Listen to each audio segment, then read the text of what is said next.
Three, two, one. Lenese, welcome to the December 26th podcast. How are you? I'm good. How are you? I'm well. Now, I love now that we're recording. I see how you pulled it all in to be a little bit more conservative all of a sudden, right? I am. I'm very conservative. I know this. I know the real story. I know how to switch it up. Oh, I'm sure. Especially, in the corporate world, I can switch it, but I can switch it down with the quickness. So we're glad to have you on.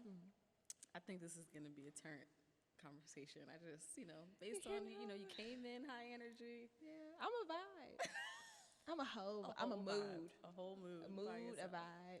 I think I have a lot of energy, and I get that a lot. Mm-hmm. Like you radiate so much energy. I'm like, I think it comes from my parents. Both of them just be on one. Both of them. Oh man, that's a lot of energy. Yeah, like my mom and my dad. So I think it's just kind of like it trickled down to me. Mm-hmm. And recently I spent time with both of them. My mom's birthday is at the end of November, so I took her to New Orleans for her birthday.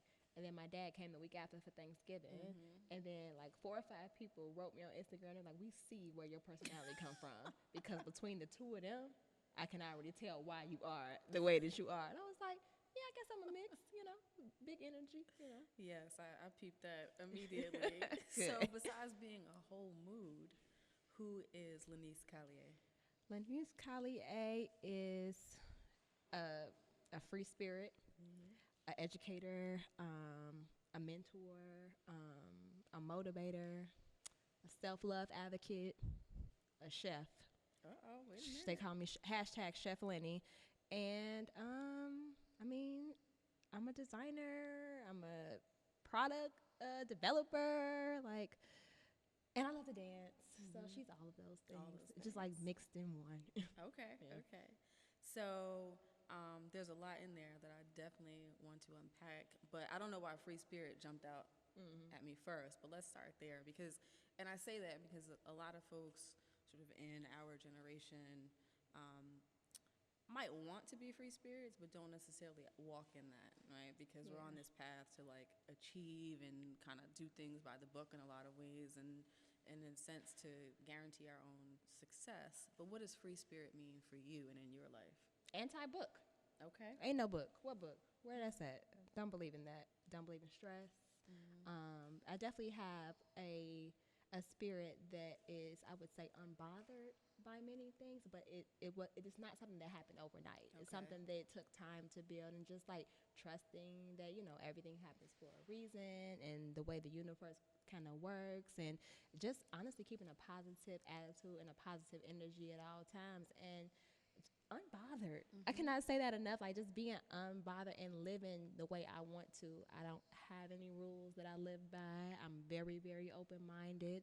I love to try new things. I try to see the good in everything and everyone around me, and I just live and do what I want to do when I feel like it. And that's, even in a job or in a corporate setting, I'm myself. I'm myself in an interview. I'm myself in my daily workspace. So if you interviewed me, I guarantee you I spoke the way I wanted to speak, and you're going to get the same person even when I, come in and I'm working for a company. So that's me just being myself at all times, unapologetically. I don't care about what nobody think at all, and I'm gonna be me, and either you gonna like it or you gonna fall into it or you not. Gotcha. So is that something that you've evolved into over time, or was that always the case? I think it has been, I think it's different levels to it, if that makes sense, because I think now I'm just completely okay. I think it took time to get over not always being confident.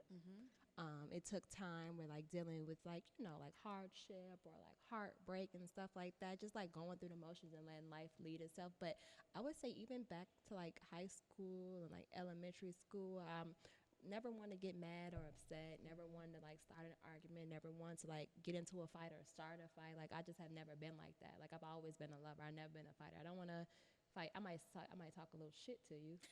But I'm not going to fight you. I'm not going to be angry at you. I'm not going to hold a grudge against you. So I think that I think it's been levels. There's maybe been a little bit of time where I may have cared about what someone thought, but it went out the window within 24 hours. I guarantee that. It didn't last long.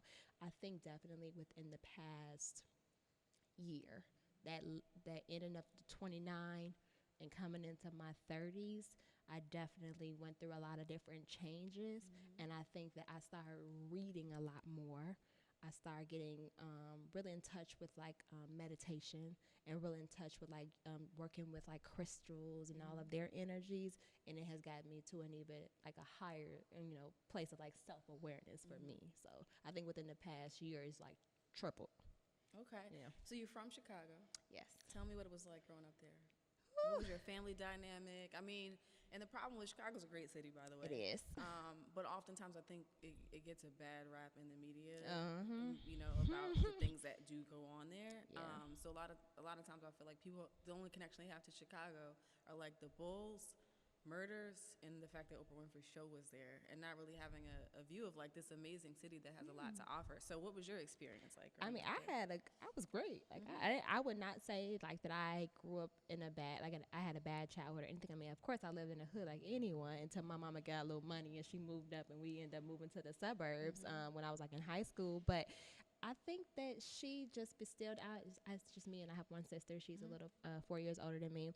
But growing up there was, I mean, it was simple. We didn't go to school in the neighborhood school because my mama didn't like the neighborhood. So she definitely sent us to a magnet school and we was bused there. I feel like she valued education and where we were going to go to school at.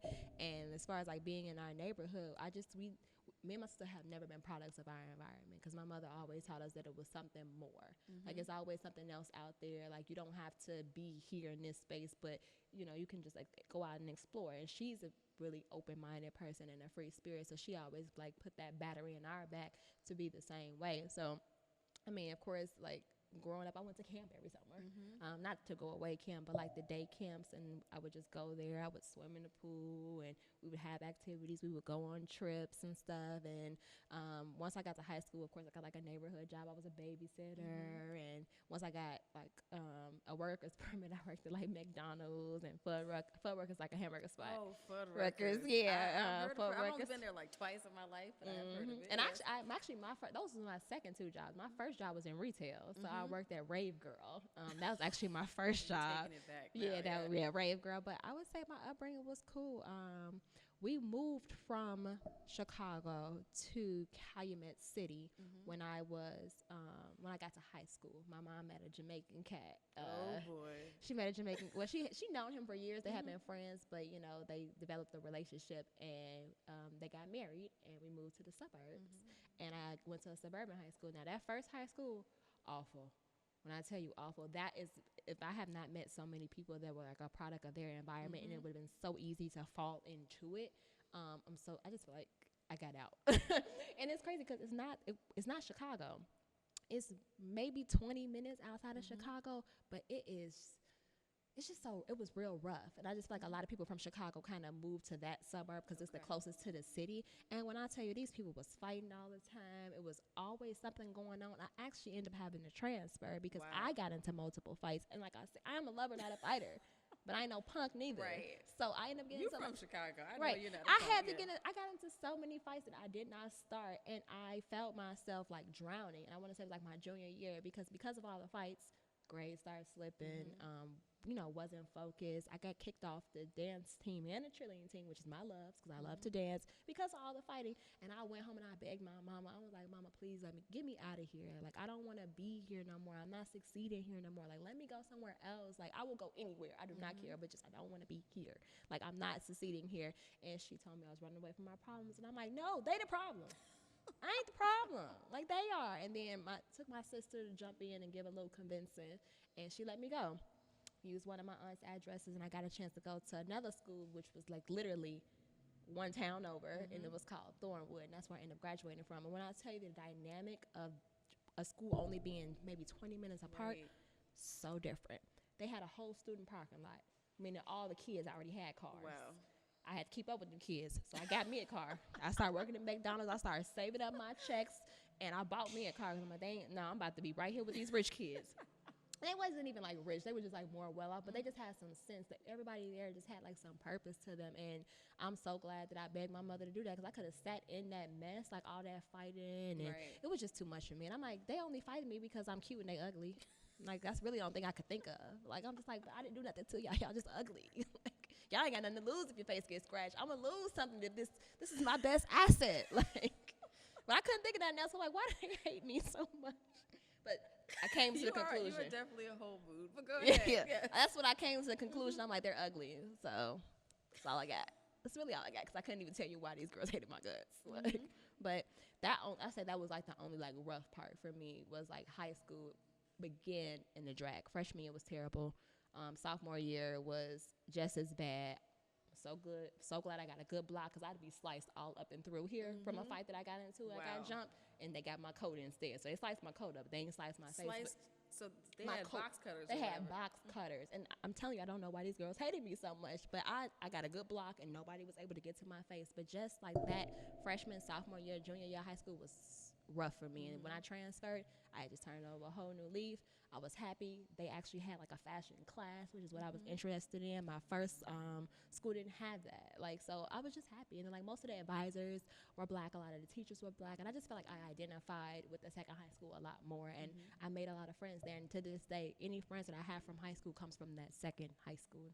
I only got one from the first high school. And this is like a good example of how where you go to school and the people that you're surrounded by can influence what your future looks like, right? So it's this chain of events where ripple effect, where like you're coming in there, you're not a fighter, but being put in a situation where you have to fight, and then that's leading to not being able to do extracurriculars, which plays into where you can go to school and where you can apply. Then the grades are slipping, like all of that. And I think sometimes kids who are in those environments get a bad rap as if they're just bad, and not realizing that some of them are literally fighting for their lives day in and day out. And if you don't have a family member that lives in one of those other towns, you can't go there. Like, no one on my mother's side was from there. My mother's from the west side of Chicago. That's where she grew up. And a lot of my family are products of their environment. Everybody in my family has been to jail, like on my mother's side. But my dad's side is a slightly different. Like, all of my aunts are like principals. They're educators. They have all these big houses in the suburbs. So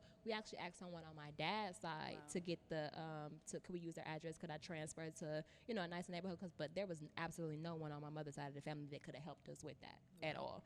But, and we're I'm not close with my dad's side of the family, but she understood, and, we asked her, and she was game. She's like, absolutely, whatever I can do to help. And it's even a risk in that, in hopes that like nobody gets caught. Exactly. Using something. Well, yeah. My mother went the extra mile. She got her mail sent over there. She went and got an ID. She was she did. She went. After the begging and the pleading, we definitely did a little extra for sure. I was like, oh, please, get me out of here. I hate it. Like, really, I hate it here. Get me out of here. Literally hate it here. Get me out of here fast. So shout out to Mom. Shout out to Mom for making that decision. She for did. real. I'm gonna just pause here. Can we hear this music in the background? No? Okay, good. Because I don't know what they got going on out there. They banned. I saw them when I came through the door. Oh, you just see? I'm like, they're having a whole holiday party.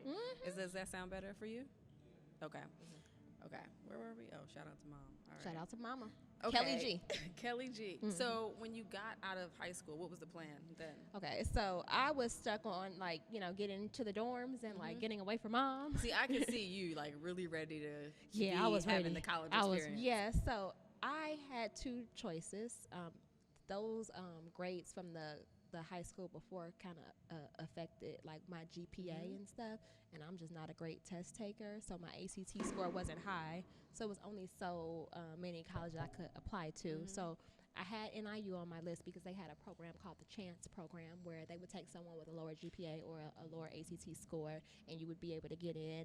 And then the other one was Columbia College, which was an art school. I always knew that I wanted to be a designer. So I'm like, if I don't get into Northern, then I'll go to Columbia. But let Northern be my first choice, because Columbia was just in the city, so it wasn't that real college experience. Right. So I did get into Northern, and I went up there. It's like in the middle of nowhere, in the cornfields. And they actually didn't even have my major. They had fashion merchandising and retailing. I was like, well, I guess I can study this, and I guess that'll be okay, because I already knew how to sew. Right. And I already knew how to design, so I had been doing that for a while. My grandmother taught me how to sew when I was 8. So in high school, I actually had a lucrative pillow business. In high school, I made custom pillows. I made a killing on Mother's Day and Father's Day. And they was customized, and that was my thing, girl. It was a pillow girl. I actually started that business in 7th grade, just lead it up until high school. And so I did you were really out here with the sewing machine, like making pillows for people, for their moms, for birthdays, for everything. For teachers, I was a teacher's pet girl. I used to be busting them out. Okay, I'm really fascinated by this. What was like custom about the pillow? Happy birthday, mom. Happy mother, with their name on it. So you were sewing messages. Yeah, in the pillows. So I'd go to Walmart. I only had like Walmart, so I'd buy like different like material. I'd buy the polyfield, and I'd buy like gold glitters and embroidery stuff, and just so I can customize them. So whether it was like if they wanted a glitter effect, then it was just like my penmanship into it, like on a glitter base. But if they wanted more of the stitching, then it was the stitching, and it had their mother's name or any special message that they wanted to give to their mother or their father, and it was on the pillow. Oh, so you were getting money early. Oh yeah, girl, I don't play around. I've been an entrepreneur. I was not messing around. But yeah, so I had been sewing for a while now. So when I got to college, I'm like, okay, I can do this whole dorm thing. Girl, when I tell you, that was the smallest damn dorm ever. Well, you said you were in the cornfield. Yeah, I was in the corn. The best way that I can describe that school is, no lie, the movie Higher Learning. That is the perfect way to describe it. Like, they was always messing with the black people. There actually was a shooting which killed 7 people on Valentine's Day, and that's when I decided I had to get the hell up out of there. So while you were there, while I was there, there was a shooting. There was a shooting, and it killed 7 people and injured like another 11 people. Was it racially motivated, or was it just somebody snapped? I think he just snapped, and he just went in the study hall and broke out fire like on a rifle. And then I ain't never seen people move so fast to get up out of there. I didn't have no way to get back to Chicago. I sat in the lobby with my suitcase. I'm like, you going to the south side of Chicago? You going to the south side? I didn't care. Whoever got a car, you going to the south side riding with you. Because I'm getting up out of here too. I ain't never seen no parking lot clear out like that. And everybody just grabbing their bags and getting the hell off of campus. But that's the best way to describe that school. Wow. Like, it was definitely like that, because like, you have like the house parties, and like the Alphas had a house. They were the only ones on campus with a house, and then every time their parties would get shut down too. But they were always, I feel like, messing, like as far as security wise and like campus police, they were always messing with like the black people on campus. And I don't know, I just didn't love it. I didn't like the experience. I couldn't stand my roommate. I ended up leaving her and moving down the hall, and I feel like she wasn't my friend, but somebody that they just paired me with. Hated it, girl, hated it. And then I made a friend, and her roommate ended up moving out. So I ended up moving with her. Got into a room where I was with someone I was a friend with. Friends like take advantage too. So I'm like, okay, yeah, so strangers don't work, friends don't work. I don't like this at all. So I decided that I wanted to go back to Chicago, go to Columbia, and really do what I wanted to do, which was design. Yeah. And I applied to Columbia. I got into Columbia, and then I went back home for the summer. And I was trying to apply to get into the dorms there, and just lived like downtown Chicago. It was way out of my price range. It's like, so I started. I might need to stay here at the house. Right, but I end up bawling when I find out that I didn't have enough financial aid to cover that housing. And I went to my mother's job, and I showed her the letter, and I was bawling. I'm like, Mama, I gotta stay home, and I don't want to stay with you. I love you, but I want to stay with you. And she was just like, Lenese, you're 18. No, I was 19. She's like, you're 19. You're an adult. You can get an apartment. I said, I can? She said, yeah, you can get your own place. And I was just like, oh, well, I'm going to go home and look. Went home, girl, got on apartments.com, got to looking for apartments like in the city, and I found one. I took my grandmother with me to view it. Literally, the first apartment I saw, girl, I took it. Signed the lease. Were you working or anything at that point? Yeah, because when I left, I was working at Wet Seal. Okay. And every you time hit like all the old school spots. When I left, I was working at Wet Seal, and every time I came back, even when I was in North, when I came back for Thanksgiving break, they gave me my job back. Okay. When I came back for Christmas, they gave me my job back. So when I was there for the summer, I was working at Wet Seal as well. So my plan was to let them transfer me to the location downtown. It was 2 that were very close to my job. So I'm like, I'm gonna get a transfer, but I was going to get a refund check, so the money I wasn't using for housing was going to cover the apartment. I would have came out cheaper anyway doing that. So I took the apartment, and I actually had a car at the time too. And I'm like, oh my God, I'm 19. I got my own place. I got my own car. I'm lit. And I moved to the city, and I went to Columbia. So you go in, study design.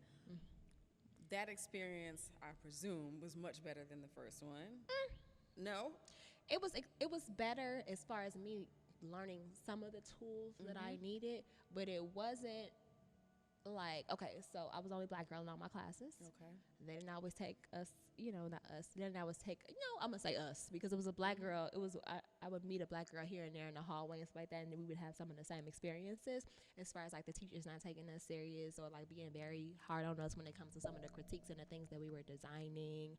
I may have had I had maybe two black teachers, and then the girls in the class were just not welcoming. Like I don't want to talk and I want to mingle, and everyone was just so into their art that they could not, they didn't want to be friends or make friends or anything like that. So I don't have any college friends at all. From Columbia.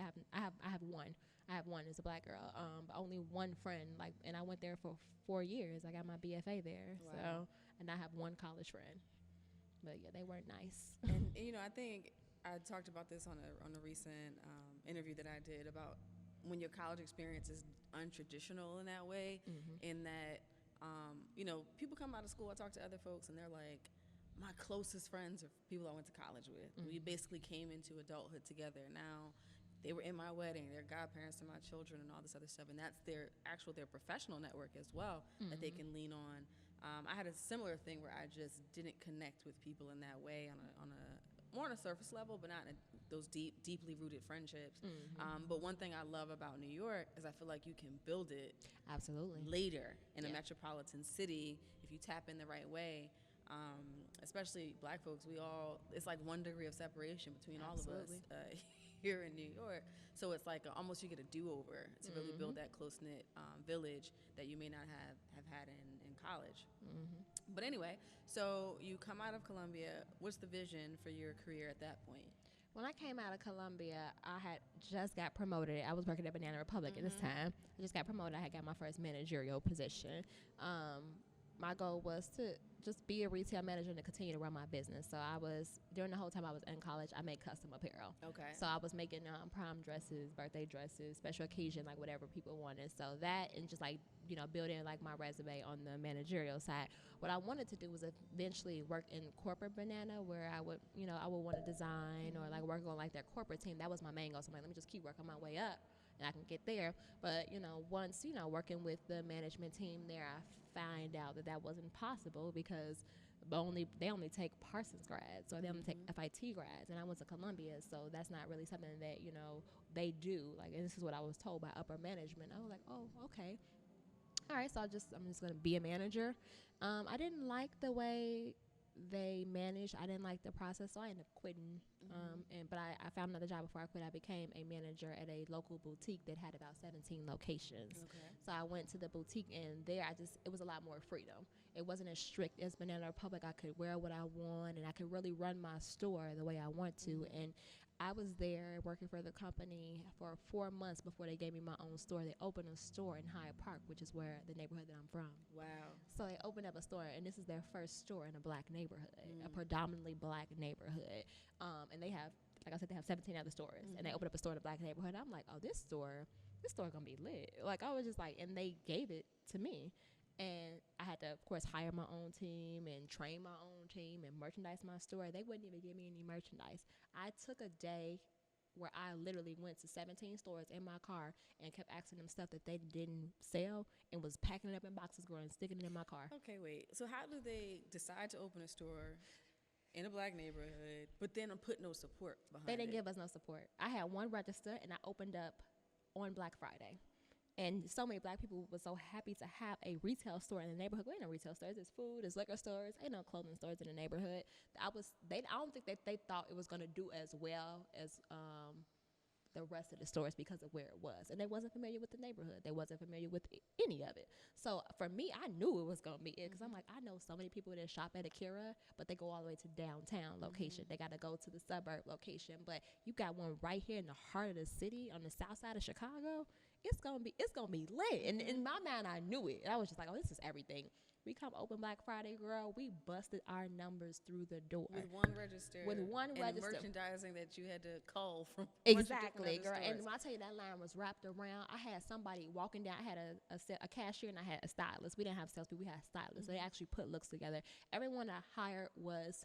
I didn't know everybody, but it was a lot of people that I did know, that I knew was in the fashion scene. And I'm just like, you know what? They would make a good... And I wanted to have each person to represent a person. So I had like the girl who was like more of like the punk chic girl. I had the girl that was more posh. Of course, I had like the guy that was like funky. So I tried to hire a different person so that we would represent every type of style that you could have in the store. And of course, my staff was black. Everybody in my store was black. The music, I only played 2 Chainz and I played Drake. Okay? So, I controlled the radio, and then we had a liquor store right next door. So on opening day, I had drinks. So I had drinks. I had, an all-black team. It was just me as the manager. I didn't have enough time to hire like an assistant manager or like a key holder. So it was just me. I was there 24/7. Oh, wow. And I ended up moving around the corner. I'm like, this is too much for me. So I told them that I needed a raise and that I wanted to move closer to the store so I'd be right there at any time because I am the only manager and I was working around the clock. And I moved literally right around the corner from the store. And we busted. When I tell you we beat numbers, and I was number 1 in the company from the day I opened that store to the day I left. Wow. Number 1. When I tell you I capped out on my bonus every month, I capped out. They was tired of paying me.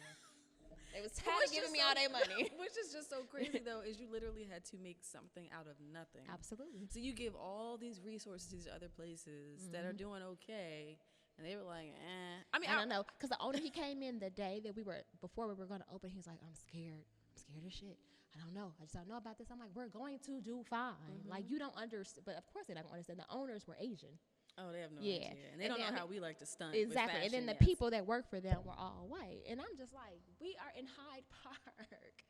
This is the perfect location. Like, it's like a really good like location on the south side. It's actually, that store was 2 blocks from Obama's house. Wow. 3 blocks from Louis Farrakhan's house. So it's a nice it's actually a nice neighborhood. Like, it's not a bad because I know my rent increased a lot when I moved to that neighborhood. But it's a nice, Hyde Park is a really great neighborhood. And it was up and coming at that time. They were opening a lot of new things. And they were, I ain't gonna say they were gentrifying because it's still super black. But they just, like, a lot more black businesses were popping up. More retail stores was popping up. More restaurants was popping up. So they was just, hooking up the area for sure. So I knew it. I knew it from day one. So maxed out, doing well in this job, what drove you to leave? I got fired, girl. Wait, what? Yeah. That's not what I expected to hear. Yeah, I was, and when I tell you, girl, I was shocked. I was like, and I got fired for hearsay. I was about to say, if you're putting up, usually those kinds of places. No, hearsay. If the numbers are good, unless you're like sexually harassing somebody or stealing. And this is where I made my mistake.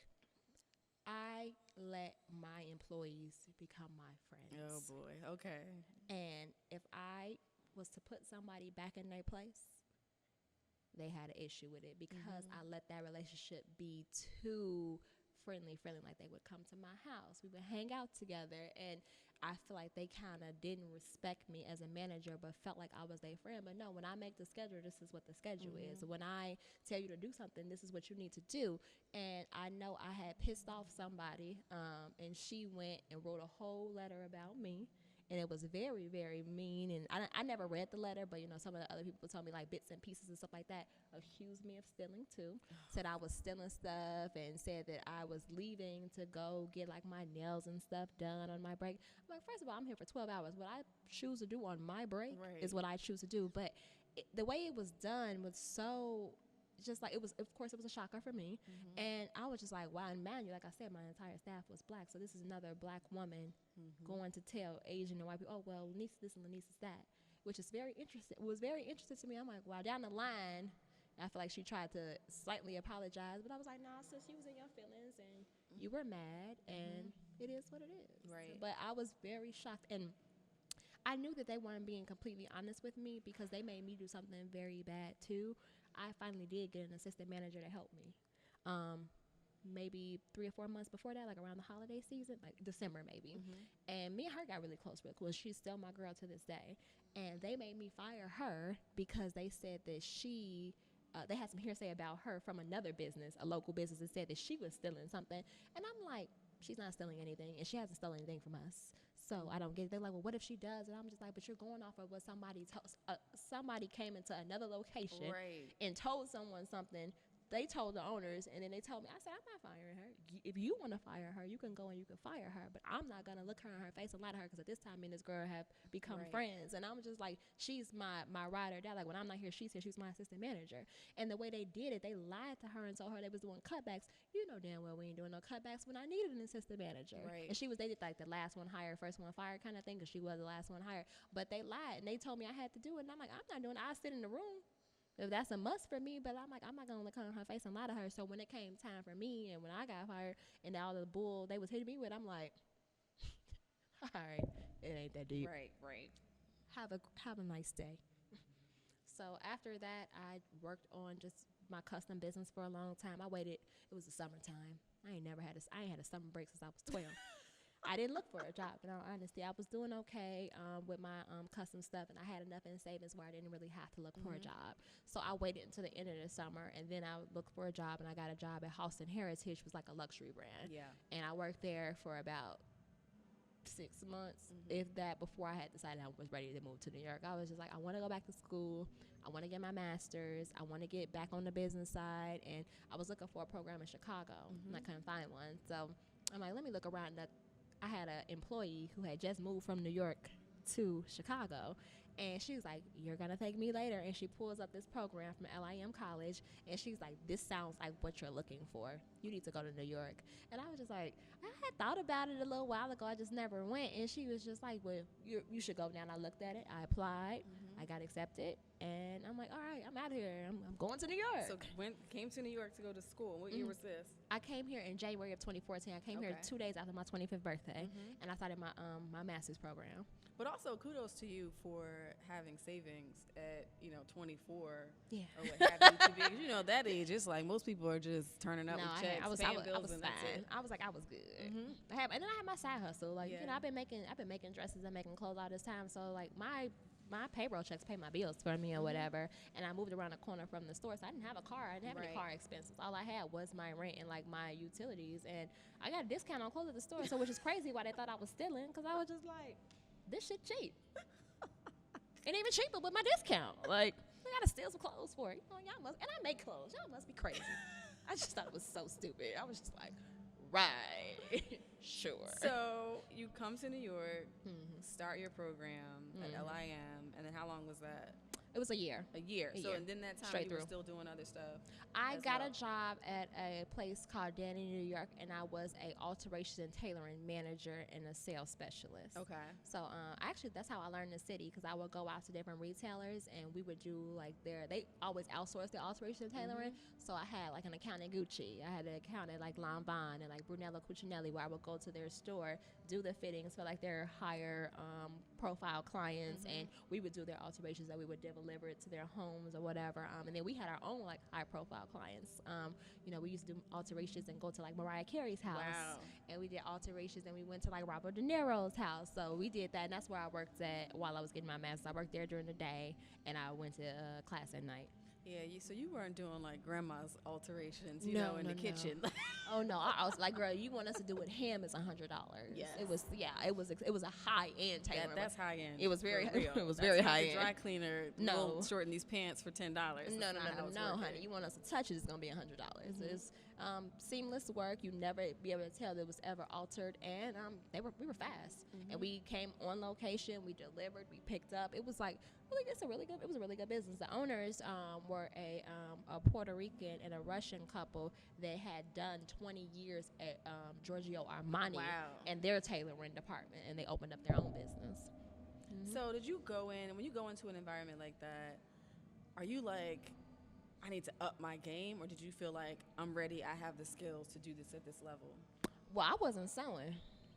They were. Okay. I was managing. So you were just managing. I was managing because I had the managerial experience and I knew how to sew. But I didn't actually have to sew. I was more so like just managing the team and like passing out the work and what needed to be done, and then locking in those sales accounts. Okay. So I would go out to stores that did not have us and offer them our services as well, and give them like a 90-second pitch or less 30-second pitch and, get them to, take on our services. And I was able to close a couple of accounts with like Emilio Zegna, and I closed another account with Max Mara. So I was able to do like the sales, and I would go to just the shopping neighborhoods and go into all the stores. So I spent a lot of time in Soho on the Upper West Side, and I was out there selling. I'm like, I could sell, and I could sew. So we were working, and that's what they said when I came to the interview. Like, actually, we were thinking about you like for the floor manager position, but then we saw that like you have like a sales and a retail background. We figured like, why not do both and kill two birds with one stone? I was like, yeah, I could do both actually, and so they just hired me, and I did both roles. So how long did you do that role? The whole time I was getting my master's, so for a year. For a year. So you get this master's degree. Then what is your vision now for your career? Oh, I met a guy. Oh, boy. I met a guy when I first got there, actually. Okay. And he told me to quit my job and to focus on my brand. Really? So I quit my job and I focused on my brand. And as soon as he got me out to Long Island in his little house, he wanted to turn me into a damn Stepford wife, and that's not who I am. So that didn't work out. And I had to get on, girl, I left there like a thief in the night, Okay, child. so wait. Let's unpack this a little bit. Met this guy, and he's like, quit your job. Like, just focus on your. We started dating when I met this man before I even started the program. I met him the first week. Okay. So I started my master's program on Monday. I met him Friday night because I went out to a club and I got drunk. And I met this man that night, and we started dating, and my friend was like dating his friend. Okay. And we were dating, and everything was cool at first, and then like I want to say he was so nice. He would come pick me up after school after I had worked all day and went to school, take me to dinner. It was really nice. And I want to say maybe February or March, when I first moved here, I lived with my friend for a little while. Not even a little while, 2 weeks. And so I found an apartment because my lease was up in my apartment in Chicago. So I had to hurry up, find an apartment, and like get all my stuff out of there and get it to New York. I shipped 57 boxes here. Oh my gosh. From Chicago. And the FedEx guy left them in the front of the building. And I lived at a 4th floor walk up. So maybe that is classic FedEx. Like classic FedEx. Godspeed. So maybe like 2 to 3 weeks in that apartment, I got robbed. So I was not happy about that. I'm a single woman. I feel like they were watching me. They saw me get out my stuff. They saw that I left every day at like 7. I didn't get back every day to like 10 or 11. So I got robbed. They broke into your apartment? They broke into my apartment, stole my MacBook, stole money that I had in my drawer, stole jewelry that my grandmother had given me. So I was not happy with the neighborhood, and I rushed into finding that apartment. So that was one of his things. Oh, you should come live with me because it's safer here. That was like the first thing. And then I was like, no, I'm good in my apartment. I'm going to get some renter's insurance. I'll be fine. Girl, and then the summer rolled around, girl, and I had mice. I ain't seen no mice. I ain't never seen no mice. Welcome to city life on the Northeast. I seen mice. I started seeing roaches, girl, and I got freaked the fuck out, okay? I was like, oh my God. So that was like the turning cue for me. Okay, I got robbed. I'm not in the same neighborhood. They got bugs everywhere.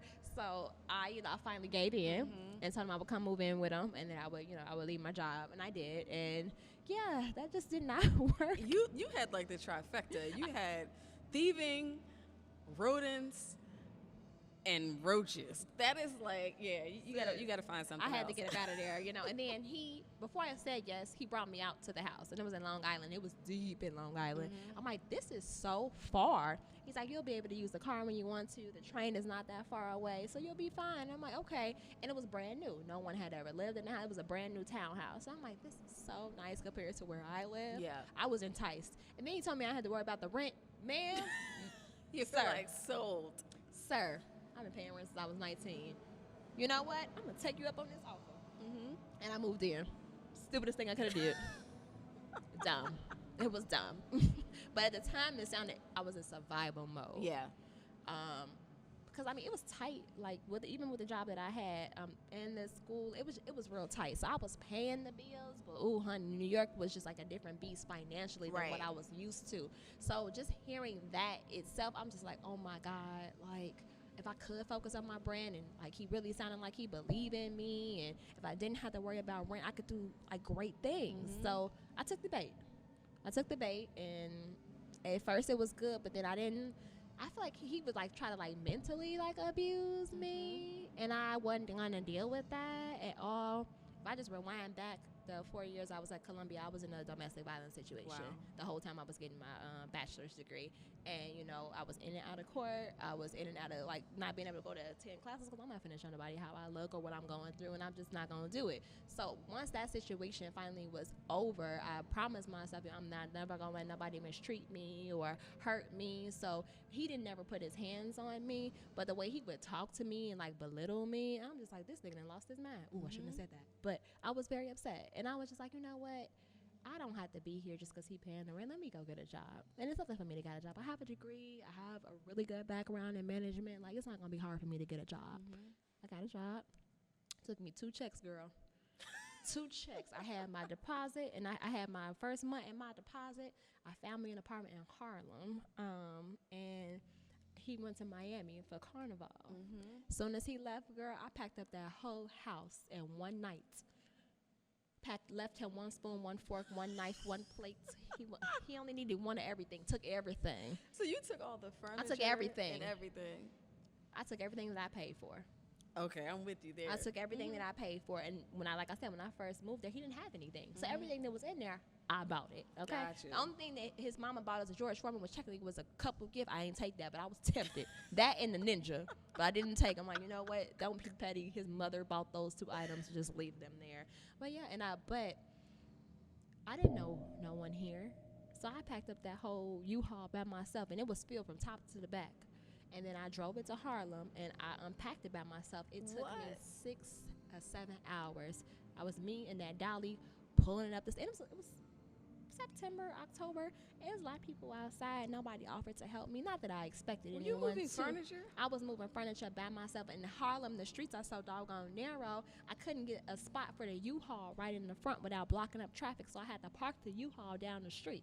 So it's me and this dolly moving all this stuff for 6 or 7 hours. But the next day, I felt great. I'm like, you know what? I got myself, and I pulled myself out of a situation that I didn't need to be in.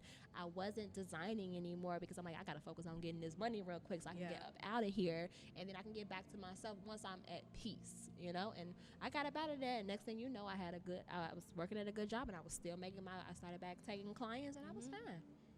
That is, I'm just trying to picture anybody who has moved in the city. It's stressful with a team, right? Which is why I believe in like hiring movers in I was on a budget, area. sis. But like you on a budget, you got to make it happen.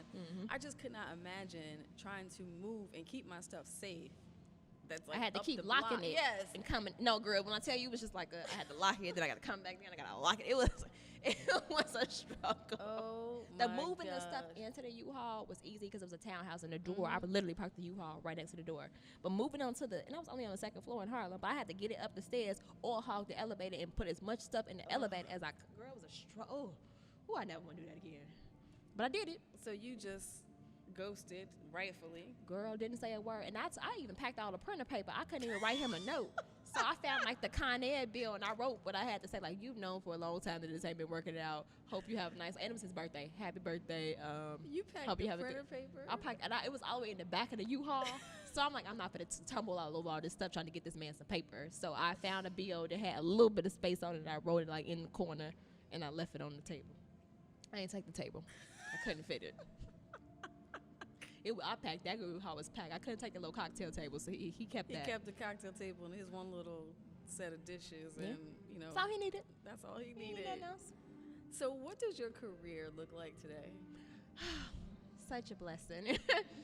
So now, I've been working in product development and as like a production manager for the last couple years. I just decided to launch LC Apparel Consultant about 2.5 years ago because people were constantly coming to me asking me for help, and I'm just like, I do love to help people, and I do love to mentor. Why not, make it a business? And I do have the resources to do it because I've worked in this industry for a while now. So I was like, LC Apparel Consultant. Let's take on clients, help them get their lines manufactured, help them with pattern making and sample making, and it just truly blossomed a lot within the past year. It has done amazing. It's only been 2.5 years, and just last year I launched the BlackNFashion Podcast, which I'm like, I want to have an educational component where I could give people information if they're not clients and they can't pay, but they can still receive the knowledge and the information. And That has done very well over this past year as well. And I currently still work in the industry. I work for a intimate apparel company, and I'm a production manager, product development manager. So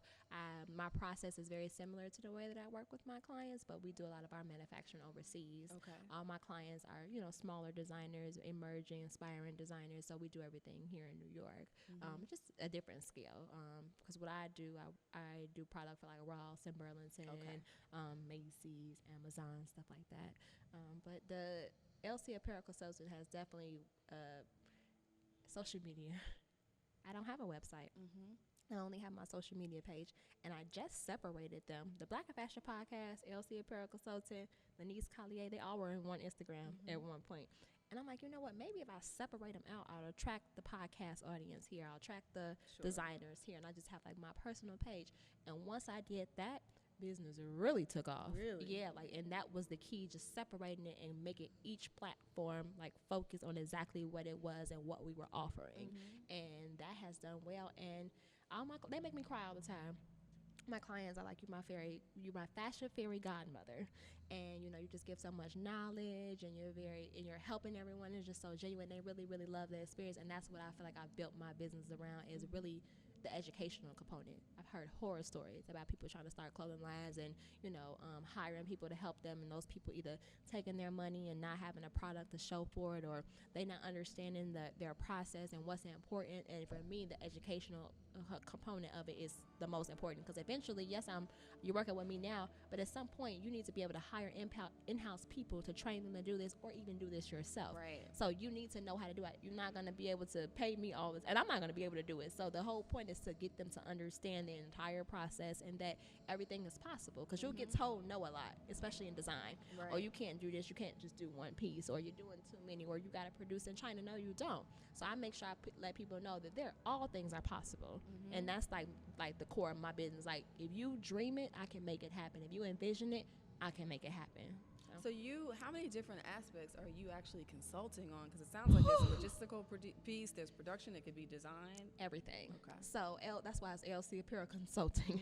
So we literally go from start to finish. So if you just have it up here and you need me to draw it, I can draw it out for you.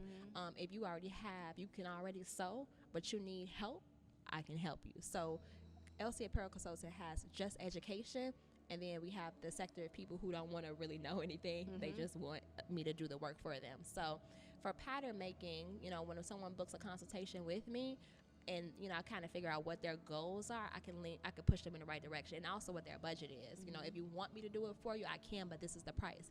But if you want to do it yourself, this is a significantly low price to take these classes with me one-on-one and cater it to your business. Got it. So if you want to really learn and understand, you'll come out a lot cheaper just taking the classes opposed to paying me as a consultant. But it's totally up to you. I just like to give people like both options. But yeah, I do literally start to finish. So we do the merchandising. So we build style. No, I say we because I have an assistant now. Okay. And I used to be a one-woman show girl. It's been a long time coming. I only had an assistant since September. And I still do a bulk of the work, but she does like pick up the slack for me and help me in a lot of ways as well. But yeah, we do. So we do the design development. We do pattern making. We do sample making. We do fabric sourcing. We do tech pack development. We do fittings. We do the manufacturing production for you. We find manufacturers. And I even have a tour where I literally take people to do the same thing I do.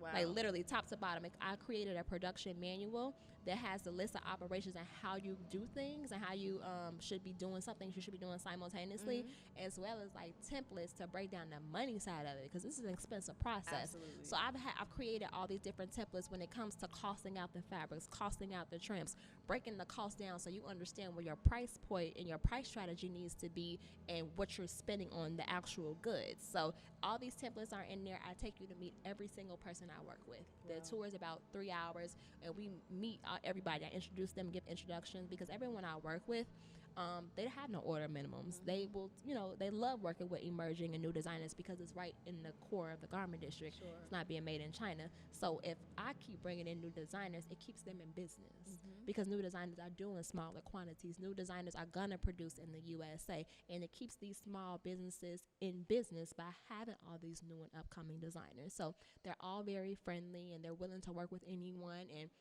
I literally give you all the tools to set you up for success to do this entire process on your own, but you just got to get out there and want to do it, you know? So what I think is amazing about this is oftentimes, for whatever reason, people find the cheat codes and keep them to themselves, right? Like, it's like we don't want to share that information for whatever reason. I get that all the time. Right. They're like, you're such a blessing. Right. Or part of what you can offer is to do it for them. So, you know, I could see people coming into this and saying, I'm going to keep all the connects to myself, and then I'm just going to sell the service to someone else and execute for them. What drives you to actually share that information? Because I don't want to do it all. It's so much work. Like, I have a lot of brands, but it's like, it's so many designers out there. Like, you really could do it yourself. And just because I feel like there's not enough, like, diversity and inclusion in the fashion industry as it is, and I honestly feel like it's always somebody trying to get over on somebody. True. Like, I see it all the time. I heard so many horror stories. I'm like, but why not put the information out there? Like, if you go to a grocery store, or you go even, like, in the freaking bread or cereal aisle, it's so many of them. There's money out here for everyone, and everyone's different. Like, you may design coats, I may design lingerie, you may design hats. Like, why hold the information to myself when there could be people out there doing greatness? Right. Like, what am I holding on to it for? Like, it's like some secret gem. Like, I'm always gonna be able to use my resources. Now you can use them too, and now you can build your own relationships with these people. And this also brings people that I've been working with who have been in places where they might have to go out of business in business. So I'm keeping people in business that, you know, when they start, all the bigger designers that they used to produce for go start producing in China, I'm keeping these smaller businesses open. They're open and they're ready for business, and then I'm helping all these designers, like, to get to their dreams and their goals. But I don't see the point of withholding the information. And I recently had a client out of a different state that asked me, she's like, you know, I really want to work with you, and I want my clients to work with you, but it's like, is it selfish if I want to, like, keep you to myself and they have to go through me to get to you? Is it something that we can partner on? I said, and I told her, I'm like, well, yeah, it is kind of selfish, because it's just like, if you want to you don't do what I do. Right. So if you just give them direct access to me, it's not like something that you can do. You don't know what you're doing. Right. I'm helping you produce your line, and you basically want to take my skill set and make these people filter through you to get to me. Why don't you just do what it is that you're good at? You're good at brand management. I don't do marketing. I'm a product developer. That's what I do. I create product. But as far as, like, how to market it and how to sell it, that's not my area. That's your area. So why not give them a direct contact with me? I'm not going to talk through you to talk to them about a fitting or a certain comment about a pant or something like that. It doesn't make sense. So, yeah, I'm like, actually, it is. It is selfish.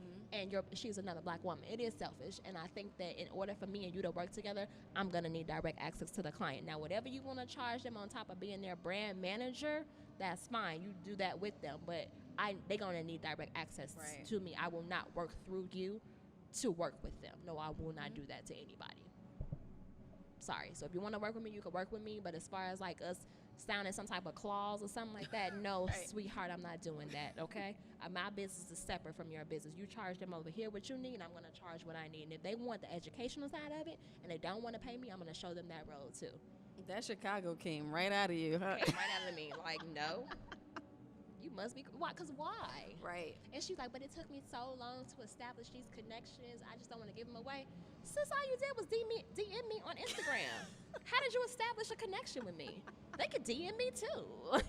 Right. And you guys do different things. Right. And that's why I was like, she made it seem like we had this, like, growing bond of something that me and her established over. Sis, I just met you. And I don't really know you, actually, but I don't like that. That part of it I don't like, which is why I had to be very honest and forthcoming with that information. No, I'm not going to do that. I'm not going to do that at all. But just like you found me on Instagram, you think one of your clients can't find it? I hashtag Black Designers. I hashtag Apparel Production. How you know one of them ain't already working with me right now? Right. And that's what you get for trying to be sneaky. Don't be sneaky. Like, if you found me, they can find me too. Guaranteed. So how are you managing all this? I know you said you hired an assistant as of September, but, like, how do you juggle working for a company and building your own thing? Time management is everything, and I'm very good at it. When it comes to, I'm so precious with my time and how I plan out things. So I work for a company, but a lot of times because my workload is a little bit smaller, I can do the work of my business at work. Got it. Okay. So as far as like the planning side of it and what I need to do and things to get done, I can do that. Like I have like a WIP report, was like a work in progress. So it has all my clients on it, where they are in their process, what needs to do, what needs to be done. So of course I work on their things when I get home, and then I work on their things on the weekends. Luckily I work for a Jewish company, and we get off on Fridays at 2:00, and that's every Friday, year round. Year round. So at 2:00 on Fridays, that's when I do my tours. I do my tours the first Friday of every month. Okay. So the rest of the Fridays, I go straight home and I'm getting busy. I'm pattern making. I'm sample making. Because I work in the garment area, I'm near the garment district. So I can go out on my break and go fabric sourcing. I can go out on my break and go to my factory and check on my production for my clients. So it's actually very convenient. Everything that I do is in a close proximity, and the people that I work with on the manufacturing side are very close too. I communicate a lot with them during email, and I've made these great connections where I can make stuff move without me being there. Like, hey, I need you to pick this up from here and deliver it here. Pick up this pattern, go get this fabric. And like, I work with a fabric store that will deliver stuff for me. I work with like a pattern maker that will take the patterns to the factory. I work with a factory that will ship my stuff to my customers. So it's just a call or email away where I could keep making things move like in rotation without me actually having to be present. So tell me about a time when you had to be extraordinary on an ordinary day. I would say last summer, no, the summer before that, I had lost another job. My boyfriend, he had cheated on me and broken my heart. And then me and my father had got into a really bad falling out. And I think that the ex-boyfriend did me so dirty. He left me in a lot of debt. So my funds were very low. I was behind like on a lot of bills and stuff, and I had just lost my job. And then I had a falling out with my father, who could have been the only person that could have helped me at the time, but did not want to help me at the time. And I had to pull myself up out my bush. And that's when I started LC Apparel Consulting. That's when like really got into like the core of it. That's when I started the podcast, and it took me like a day or two to pull myself together, because it was like a spiral effect. Were like, you guys living together? Yeah. Okay. It all happened at once. So me being behind on all these bills, me losing this job, he just being completely deceitful, and it wasn't the first time, but it was like the last straw. Like, I cannot do this anymore. And I was just like, I was in a little depression. And I want to say maybe like a week. It took me a week. And then that Monday, I woke up and I'm like, snap out of it. You are extraordinary and you can do whatever you want to do. I started the podcast and I started recording. I really started I rebranded LC Apparel Consultant with a little bit of money that I had. And I just went ahead and just put my money into my business and didn't pay my bills and looked for a job. I didn't pay nothing. I didn't pay anybody nothing. I was just like, they'll get their money when I get it. But right now, I feel like what I need to do is put money into. I need to get a logo. I need to get some marketing together. I got to put it out there. I got to put this podcast out there, and then I'm gonna look for a job. And I was able to find a job as soon as I was done putting all the seats together for LC Apparel Consultant and for the BlackNFashion Podcast. So when I got to my interview, first time I've ever worked for a black woman in the creative director field, and I ended up, our interview was like a chop it up session. I was like, well, girl, I got a podcast, I got a apparel consulting thing, but it's like I need a job, and I want to work for you. Actually, I was into it, and like it really turned less into an interview and more into a conversational piece, and that was it. And that all happened within a 2-day span. Wow. I got everything together and I knocked everything. I got the job, and I'm like, you know what? I got a job. I got caught up on my bills. I launched my podcast. I got LC Apparel Consulting popping. I got like 2 or 3 new coming clients, and I made it work. And I pulled it out.